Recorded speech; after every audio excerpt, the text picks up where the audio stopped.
Sensibiliser les autorités publiques et privées permet de faire en sorte qu'elles comprennent comment le mouvement travaille et favorise aussi une meilleure coopération.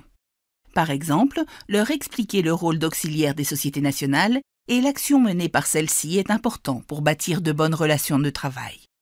Des activités de sensibilisation efficaces peuvent conduire des résultats positifs auprès des autorités et permettre au mouvement d'enregistrer des progrès dans la mise en œuvre de son mandat en matière de migration.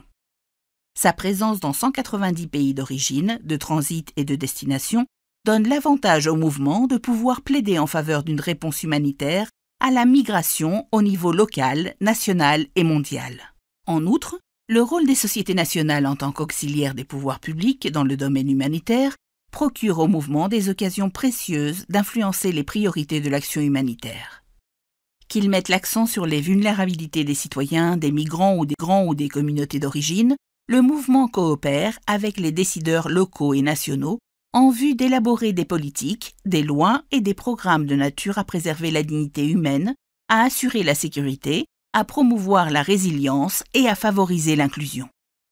Bien entendu, comme pour toutes les activités, les sociétés nationales doivent veiller à ce que leurs efforts de plaidoyer, bilatéraux et auprès du public, soient étayés par des faits et tiennent compte de la culture, du contexte et des autres facteurs locaux. La participation d'acteurs clés est nécessaire pour permettre aux activités d'atteindre le but visé. En fonction du contexte, les activités de plaidoyer peuvent être menées à l'aide de différents canaux. Ainsi, il peut s'agir de mener des efforts de diplomatie confidentielle, ce qui englobe les démarches directes réalisées à haut niveau auprès des décideurs ou des personnes chargées de l'élaboration des politiques sur la base des connaissances, des recherches et de l'expérience des sociétés nationales. De sensibiliser l'opinion publique aux valeurs humanitaires dans le but de l'influencer positivement et de contribuer à ce que la population comprenne les besoins des personnes vulnérables.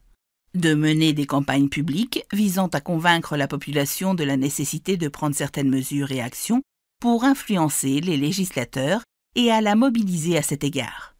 D'organiser des événements stratégiques destinés à informer un groupe donné de parties prenantes et de décideurs sur une question particulière, sachant qu'il importe alors de définir clairement l'objectif de l'événement et ce qu'il doit permettre aux sociétés nationales de réaliser.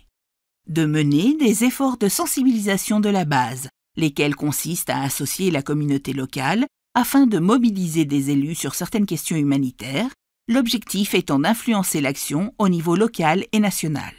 En tous les cas, il est important d'associer les migrants et de leur permettre de raconter eux-mêmes leur histoire. Personne ne connaît une situation mieux que la personne qui la vit, et faire participer les migrants aux activités de sensibilisation est plus efficace pour atteindre l'objectif visé que ces activités prennent la forme d'événements communautaires, de récits partagés avec les médias locaux ou de rencontres avec les autorités.